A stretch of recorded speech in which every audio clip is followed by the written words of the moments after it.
नमस्कार। स्वागत है आपका एस्ट्रो ट्रेवल कॉम पे। एक आज विशेष टॉपिक लेके उपस्थित हूँ आपके सामने। काफ़ी ज़्यादा फ़ोन भी आते रहते हैं कि शादी में देर क्यों हो रही है, या शादी जो है वो कुंडलियाँ मिल क्यों नहीं पा रही हैं, या शादी जो है कुंडली मिलाने के बाद भी जो है आपस में एक दूसरे की बन नहीं रही है, या कंपेटेबिलिटी उतनी नहीं है जितनी की होनी चाहिए। तो ये सारी चीज़ों का एक निराकरण जो है आपकी कुंडली में ज्योतिष में ही छिपा हुआ है।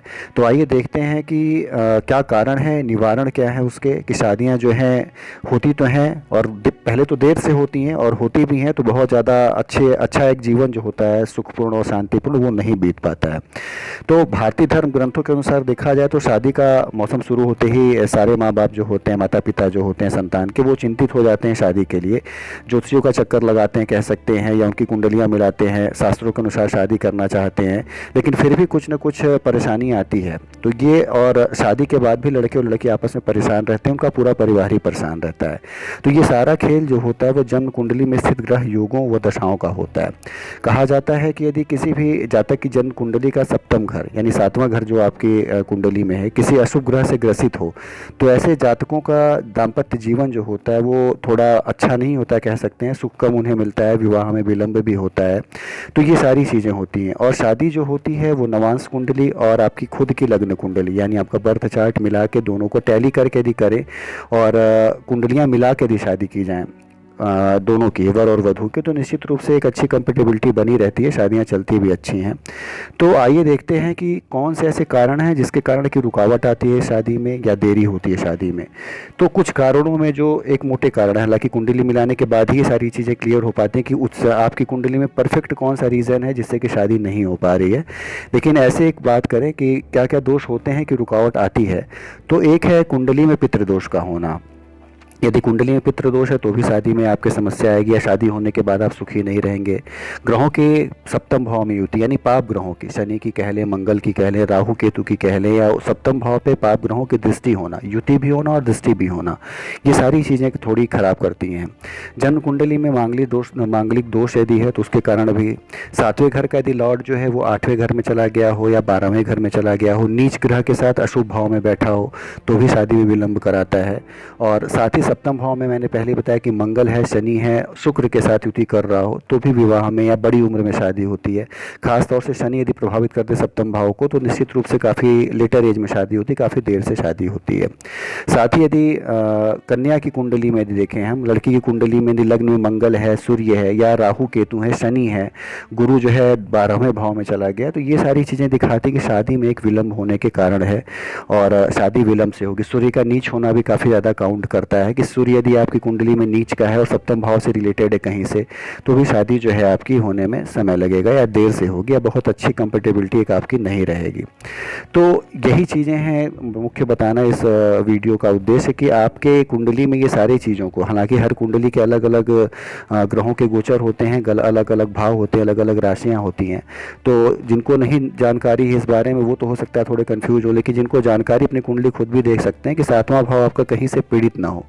पीड़ित हुआ तो निश्चित रूप से उसमें विलंब होगा।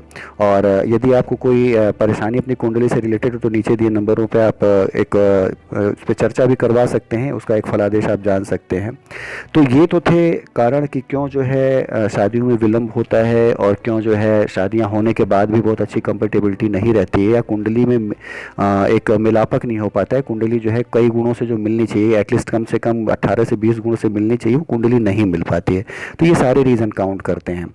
अब शादी में यदि आपके विलंब हो रहा हो, देर हो रही हो, तो कुछ ना कुछ उपाय जरूर हैं जो कि ज्योतिष में ही छुपे हुए हैं। करने के ऊपर है कि आप यदि करते हैं तो निश्चित रूप से इन फलों में कमी आ जाती है, और शुभ चीज़ें जो हैं वो आपको मिलने लगती हैं।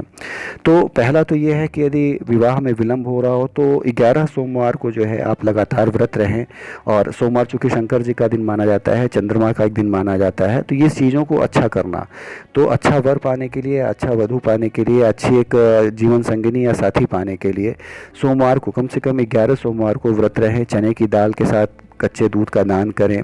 तो ये सारी चीज़ें हैं। भगवान विष्णु का जाप करें। तो ये सारी चीज़ें हैं आपकी जो इसमें पाप प्रभाव में कमी आएगी। साथ ही शादी से संबंधित चीज़ों का दान करना, यानी शादी में जो चीज़ें यूज़ होती हैं उन चीज़ों का दान करना, ये भी दिखाता है कि आप अपने पापों से मुक्ति पा रहे हैं। तो ये भी कर सकते हैं।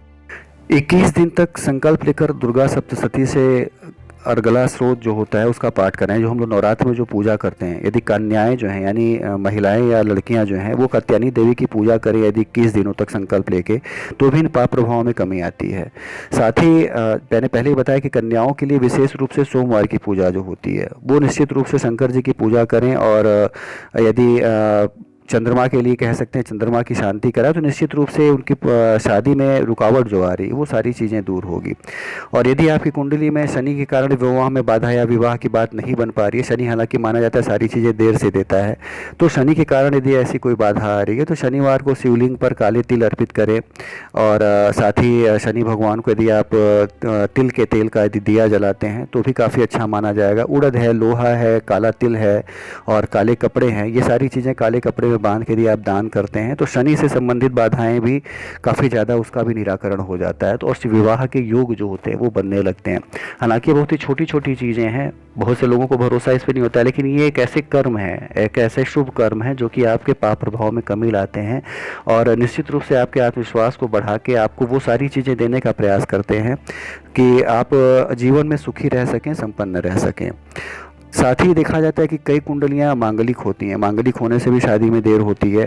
तो यदि जन्म कुंडली में मांगलिक दोष होने के कारण विवाह में अड़चन आ रही हो तो लड़के या लड़की को प्रत्येक मंगलवार को मंगल चंडिका का स्रोत होता है और हनुमान की आराधना होती है। ये सारी चीज़ें करनी ज़रूर चाहिए क्योंकि ये चीज़ें करने में बड़ी आसान है और आपके काम को निश्चित रूप से सफल भी बनाती हैं।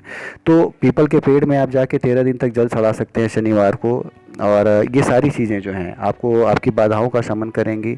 और नित्य प्रतिदिन पानी में एक चुटकी हल्दी डालकर स्नान करें। गुरुवार को यदि बृहस्पति आपका 12th हाउस में है तो बृहस्पतिवार को गाय को आप रोटी खिलाएं, गुड़ खिलाएं। तो ये सारी चीज़ें जो हैं खास तौर से आपके पाप प्रभाव को कम करेंगी। और मांगलिक दोष होने पर निश्चित रूप से कहा जाता है कि हनुमान जी जो हैं इन सब चीज़ों से छुटकारा दिलाते हैं, तो हनुमान जी की पूजा ज़रूर करनी चाहिए।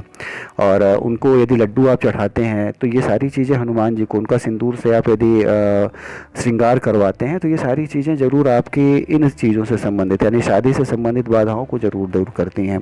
तो ये सारी चीज़ें करें, निश्चित रूप से आपको अपने कार्यों में सफलता मिलेगी। आपकी शादी नहीं हो पा रही है तो इसमें भी आपको निश्चित रूप से सफलता मिलेगी।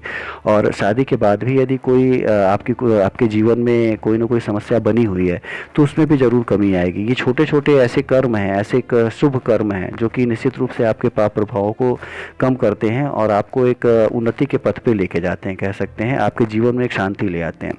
तो ये सारे उपाय करीब करीब सभी लोगों को करने चाहिए कि वो लोग जिनके जीवन में शादी को लेके यदि शादी नहीं हो पा रही है या शादी को लेके कोई ना कोई समस्या आ रही है, उन्हें निश्चित रूप से करना चाहिए। और ख़ास तौर से अपनी कुंडली का 7वां भाव ज़रूर उन्हें चेक करना चाहिए अपनी नवांश कुंडली से मिला के, ताकि उन्हें ये पता रहे कि उन्हें करना क्या है। शनि से उनको प्रॉब्लम है उनकी कुंडली में, कि मंगल से उनकी कुंडली में प्रॉब्लम है, या राहु और केतु ने उनके उस भाव को दूषित कर रखा है।